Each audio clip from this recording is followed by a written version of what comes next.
Hey everyone, Internet busiest book reader here. Today I want to talk about Dune Messiah by Frank Herbert. Dune Messiah is the second book of the Dune series. The movie is still in production, and I think once the adaptation came out, this will be the most Danish film ever since it's more in line with Blade Runner 2049. It's so different compared to the first book, with the story seems to work more as a transition between Dune and Children of Dune. I think that's why it's the shortest Dune among the original 6 books, and it have almost no action set pieces at all. It'll be a while until the movie came out, so while waiting for it to come out, let's get into the book first. But first, a bit of recap. In the last book, Paul has managed to threat the Empire and the Guild Company to back off from Arrakis or he'll destroy the Spice Melons, which he can with his atomic weapons. He took the Emperor's daughter, forced her to marry him to replace the Emperor, and unlike the movie where Chani ran away from him, the Chani in the book stays to become a mistress.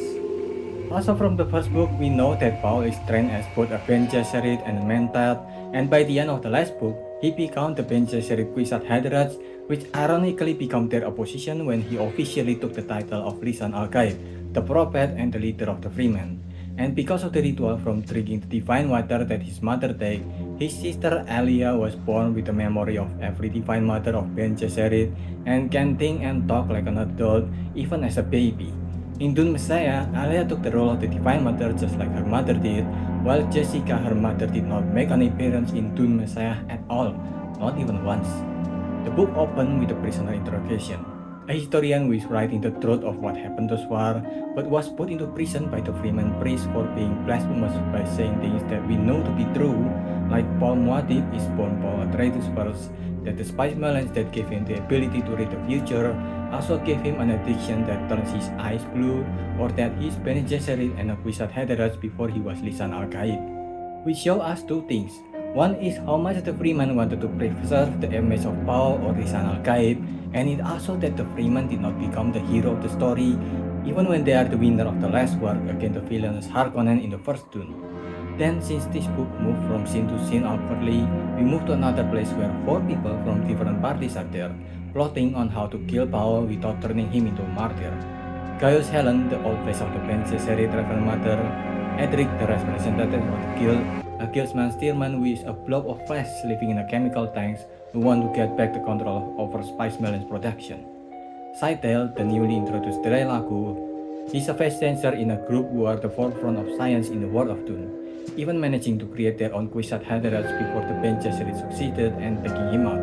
And 4. Leslie, the Emperor's daughter and wife of Paul Atreides, Irulan. At the first book, we see a lot of these notes about Paul Muad'Dib, the Lisan al-Gaib, history of Arrakis, etc.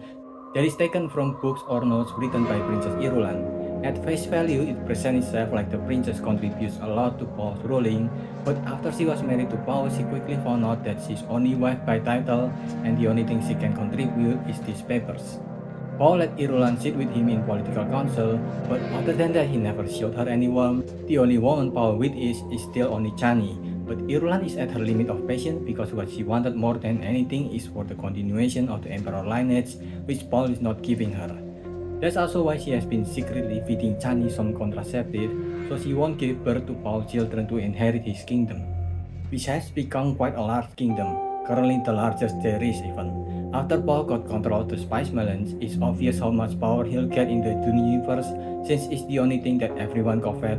Most rich and powerful people are addicted to it, and all Bene Gesserit use the spice to practice their religion, to gain the ability to see the future, so they are also addicted to them. The spice also prolongs life itself, so people will die if they didn't get any supply of the Spice Melons, so it's more than just the addiction part of it.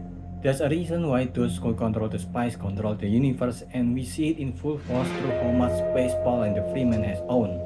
Combined with the fact that Paul is indeed the messiah that can read the future that people has been waiting for, he quickly becomes the most powerful individual in Dune universe. And all 4 parties involved in this meeting that didn't get a slice of that power sees him as a villain that needs to be rid in order to save the universe. Which makes sense. Paul Atreides himself agreed with them about this because of how many planets he has colonized with his Khazad army.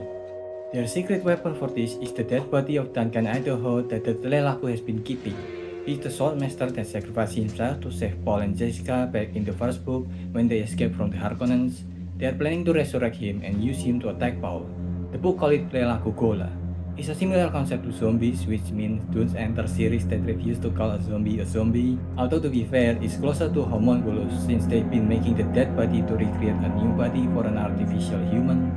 They are planning to use him to attack Paul in a way that will strip him of his godhood, because you cannot kill a prophet for killing his idea, or they live on as a martyr even after their death. Then back in Arrakis, we have Paul talking to Chani and Irulan about having no child, which shows how much he's stuck. He wanted peace and quiet and away from everything, but he's also stuck being the Emperor and their Lisan Agaib at the same time. I mentioned this at the end of the first Dune video on my channel, but these are people trapped on the role life has given them. You can feel Paul's whispered freedom on his internal thought. Then we move to another scene to where Scytale went to meet with a free man named Farok, a Freeman non-believer of Muad'Dib. While in the movie, this is not the first time we saw this opposition to the rule of Paul Atreides. In the book, this is the first time that there's someone who voiced this. I think it's a bit late and it kinda come out of nowhere, but at least here it is. A different opinion from a large nation that finally makes them less of a monolith. Meanwhile, Chani is getting desperate to have Paul get an heir, and since Chani is not able to give him one so far, he pushed Paul to have one with Irulan, which he refused. Also, I need to mention that Paul's dead son in the first book was not mentioned at all, which makes me even more glad that there's no wasted screen time for him in the movie. If world building, lore, and history is not for you since they don't have enough personal drama and action, then this book will stand as a barrier of entry between you and the world of Dune even more than the first book. We are not even halfway through the book, and it is mostly filled with political discussion after political discussion. First between the reporter and the Gesserit group that worship Paul, then between the four parties that wanted to eliminate Lisan Al-Gaib, then between Paul and Chani, and then between Scytale and the Freeman Turncoat, then between Paul, Stilgar, Chani, Irulan, and Korba, the Gesserit representative. And it continues with another political discussion between Paul and Edric, the guild representative and one of the four parties that wanted to eliminate Paul. As according to plan, he brings with him Hayat, who used to be Duncan Idaho, to meet with Paul. He had become a Tleilaku Gola, and it's obviously a trap since Tleilaku are practitioners of human experiment and has obviously put something in Hayat, but Paul cannot resist wanting to get Duncan back by his side even if it's just a shell of his former self. Along with the Reverend Mother who is on board the Guildman ship that Paul has taken prisoner, now all four parties that are planning to eliminate Paul are in Arrakis. I heard people say that Dune on later series become weirder, but I'd say it's already started here and from the first one. I haven't read ahead of course, so I might be proven wrong and it is actually that much weirder. But from the start it's already a strange world where seeing into the future is just a normal thing that people can do in the world of Dune. Then in this book there's a lot of talk about mating and having orgy as a statecraft to make better genes. It's supremacy coded, which is apt since even in the book, Paul compared himself and what he did as worse than Hitler from ancient Earth history. And by worse, I mean different digits of worse, like multiple digits. But from Paul's vision, this is the only way because any other alternative is much worse. So he goes on with his plan to stop that worse future that he had seen. He managed to stop Irulan's scheme and made Chani pregnant with his child at the cost of her life. He took Duncan Idaho knowing he is a threat that Tleilaku has made with Scytale. He made a deal with Bene Gesserit offering them his seats as long as they did not interfere with his family. He is helping the conspiracy against him because unfortunately for him, his only good future and the conspiracy against him and his family had to work hand in hand to a certain extent in order for him to be free of the responsibility of further killing. It's a plan within a plan within other people's plan, and it is as messy as you can imagine. Fortunately, Frank Herbert seems to have some understanding that change is not done by any singular person, but by a collective of people.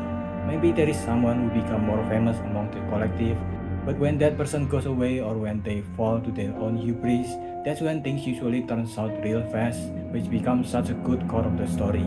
The other one is man's struggle against destiny, which can be a tired and overused trope of storytelling, but that theme is told so strongly here. It is cooked to the amazing world Dune is building that is still such a delight to go through.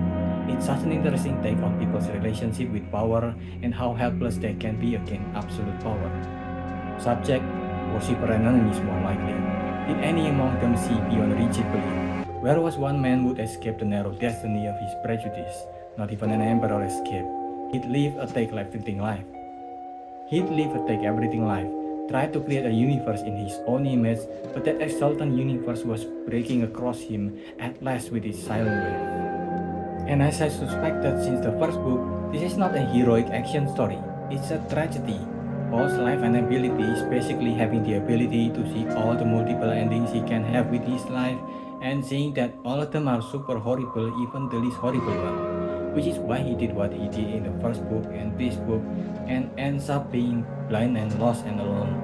And as if life is not cheap enough in the world of Dune, where water and spices are more precious than life even from the first book, the second one introduced us to the concept of resurrection, where people can be brought back to life just like Duncan Idaho. I have a feeling that the world of Dune is going to be a whole other kind of messy, even compared to the first two in the series. But that's for later. For now, I give this short book a 3.25. What do you think? Let me know if I missed anything, so leave your thoughts in the comment below and subscribe to the channel. That's about it. See ya.